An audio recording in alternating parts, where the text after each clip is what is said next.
हक्कां लई जिथे डटे हुए ने उत्थे ही दिल्ली सिख गुरुद्वारा प्रबंधक कमेटी वालों भी किसानां लई तुसीं देख सकते हो कि लंगर की व्यवस्था, सौण का प्रबंध ते सारा कुछ जो कि लोड़ींदा चीज़ों का प्रबंध करवाया गया है।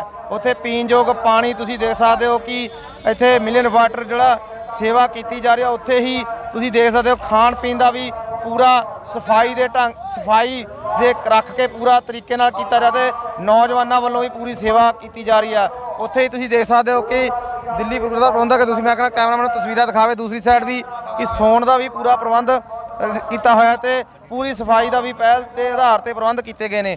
तुसीं देख सकते हो कि उत्थे कि पत्रकारां लई भी जो प्रबंध किए गए हैं ते सौण का प्रबंध भी दिल्ली सिख गुरुद्वारा प्रबंधक कमेटी वालों किया गया। उत्थे ही उन्होंने आगू नाल गल करांगे कि किन्ने समय तो लंगर लगाया ते की प्रबंध ने। सत श्री अकाल जी। सत श्री अकाल जी। सत श्री अकाल। किन्ने देर रोज़ तुसीं लंगर लाया जी? ये जदों दा किसान मोर्चा इत्थे लग्या उस दिन तो असी दिल्ली सिख गुरुद्वारा प्रबंधक कमेटी वालों सरदार मनजिंदर सिंह सिरसा प्रधान साहब, जनरल सकत्तर सरदार हरमीत सिंह जी कालका ते सारी दिल्ली की संगत और जिहड़े साडे किसान वीर आए ने भावें हरियाणा तो होण, पंजाब, हिमाचल तो होण, यूपी तो सारा का सानूं सहयोग मिल रहा है इस गुरु के लंगर दे विच।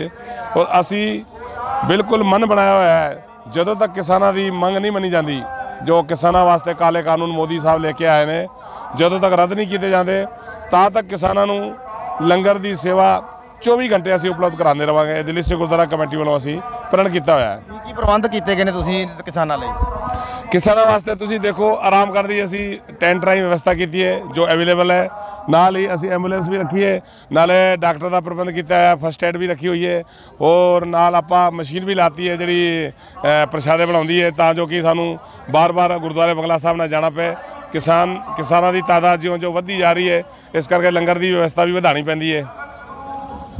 ये सन दिल्ली सिख गुरुद्वारा प्रबंधक कमेटी के आगू सन जिन्हों ने कहा कि पुख्ता प्रबंध किए गए हैं तो जो कि किसानों को किसी किस्म की कोई समस्या ना आए। जदों देश से आफत आईयां ने सिख आगुआं ने हमेशा ही अपना योग किया। उत्थे ही साडे नाल एक होर जिवें कि बीबियां वालों भी इस ट्रस्ट में पूरा सहयोग किया जा रहा। साडे नाल एक बीबी मौजूद उन्होंने गल करदे उन्हों दा की कहना? सत श्री अकाल जी। सत श्री अकाल। तुसीं अज शामिल होए इत्थे पहुंचे हो, की कहना चाहते हो कि केंद्र सरकार क्यों नहीं काले कानून रद्द कर रही? देखो ऐसा है, केंद्र सरकार ने और उनके जितने भी भाई बंधु हैं उन्होंने हम पे इल्ज़ाम लगा रहे हैं। पहले तो ये कहते हैं कि हमें कानून समझ नहीं आया जो इन्होंने लगाया है, फिर कहते हैं हम भी देशद्रोही भी हैं और हम आतंकवादी भी हैं और वगैरह वगैरह बड़े सारे इल्ज़ाम लगाए हैं। यहाँ तक बोला है कि हम अनपढ़ हैं, हमें समझ नहीं आती है। तो अब मैं आपके माध्यम से मोदी जी से कुछ सवाल पूछना चाहती हूँ। मोदी जी, एक तो सबसे पहले आपने जो ये कानून लेके आए हैं आपको भी पता है ये अनकॉन्स्टिट्यूशनल है, इसलिए क्योंकि आपको चाहिए था कि आप कुछ फैक्ट्स और फिगर्स आप प्रेजेंट करें, आपको ये आंकड़े दे, कुछ अपना काम होमवर्क करके लाते। आपने कुछ नहीं किया। आपने कोई स्टेट गवर्नमेंट से नहीं पूछा, आपने कोई फार्मर्स ऑर्गेनाइजेशन से नहीं पूछा, आपने कोई रिसर्च टीम से नहीं पूछा और आपने पूरे देश को मेरा काम बहुत आसान कर दिया। आपको कोटि कोटि प्रणाम, साक्षात प्रणाम, क्योंकि जो मैं एज अ देशभक्त दुनिया को बताना चाहती थी, देश को बताना चाहती थी कि Modi ji you are a brand ambassador of the evil forces called Illuminatis and Lucifers who are promoting the new world order of the United Nations। वो आपने खुद ही करके दिखा दिया। आपने अपने ही बच्चों को, जो हमारे किसान भाई हैं, जवान भाई हैं, आपने उनके ऊपर लाठीचार्ज करवाई, आपने उनके ऊपर टीयर गैसेस लगवाई, आपने उनको ठंडा ठंडा पानी दिया, आपने ऐसे ऐसे गड्ढे खोदे हैं, आपने ऐसे ऐसे वायर्स लेके आए और चार जैसे कोई पता नहीं इंडिया पाकिस्तान का या चाइना इंडिया का वॉर चल रहा तो करते थे ऑफलोड करने के लिए और बेचने के लिए। क्योंकि जब ये APMC निकाल दी, इन्होंने मंडियाँ निकाल दी, तो जो ट्रेडर्स थे वो 3 चीज़ों का फ़ायदा उठाते थे।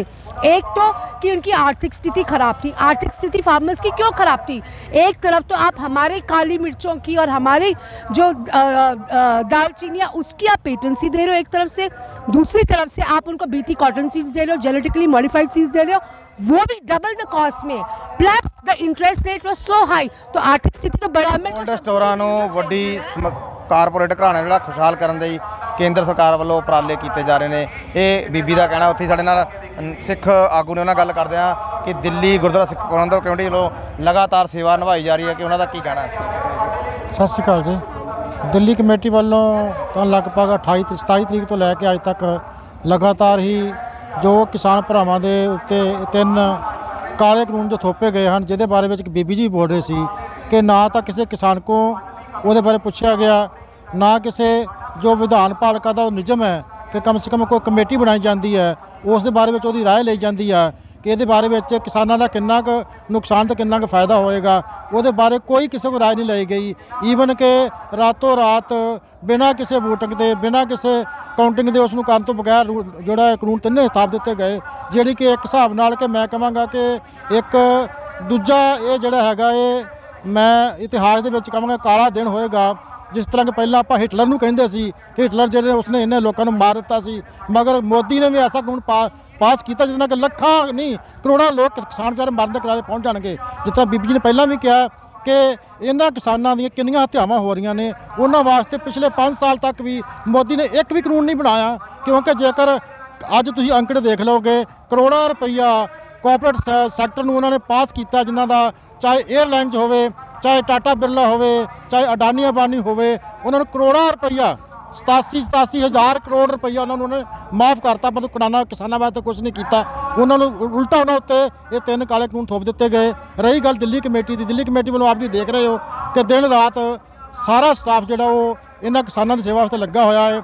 ਇੱਥੋਂ ਤੱਕ ਕਿ ਜਿੱਥੇ ਲੰਗਰ ਦਾਲ ਪ੍ਰਸ਼ਾਦ ਦਿੱਤਾ ਜਾ ਰਿਹਾ, ਉੱਥੇ ਨਾਲ ਦੀ ਨਾਲ ਰਹਿਣ ਵਾਸਤੇ, ਬਹਿਣ ਵਾਸਤੇ ਦਵਾਈਆਂ ਦੇ ਲੰਗਰ ਔਰ ਹੋਰ ਹਰ ਤਰ੍ਹਾਂ ਦੀ ਗੱਦਿਆਂ ਤੱਕ ਪ੍ਰੋਵਾਈਡ ਕੀਤੇ ਜਾ ਰਹੇ ਨੇ। ਦਿੱਲੀ ਕਮੇਟੀ ਇਸ ਗੱਲ ਦੀ ਸ਼ਲਾਘਾ ਦੇ ਹੱਕਦਾਰ ਹੈ। ਇਹ ਸਨ ਸਿੱਖ ਆਗੂ ਜਿਨ੍ਹਾਂ ਨੇ ਕਿਹਾ ਹੈ ਕਿ ਕੇਂਦਰ ਸਰਕਾਰ ਆਪਣੇ ਕਾਲੇ ਕਾਨੂੰਨ ਰੱਦ ਕਰਾਉਣ ਲਈ ਕਿਸਾਨ ਡਟੇ ਹੋਏ ਨੇ ਤੇ ਜਦੋਂ ਤੱਕ ਕਾਲੇ ਕਾਨੂੰਨ ਰੱਦ ਨਹੀਂ ਹੁੰਦੇ ਤੱਕ ਇਸੇ ਤਰ੍ਹਾਂ ਉਹ ਡਟੇ ਰਹਿਣਗੇ। ਬੀਬੀ ਪ੍ਰਾਈਮ ਟੀਵੀ ਤੋਂ ਰਜਿੰਦਰ ਸਿੰਘ ਭਾਟ ਦੀ ਵਿਸ਼ੇਸ਼ ਰਿਪੋਰਟ।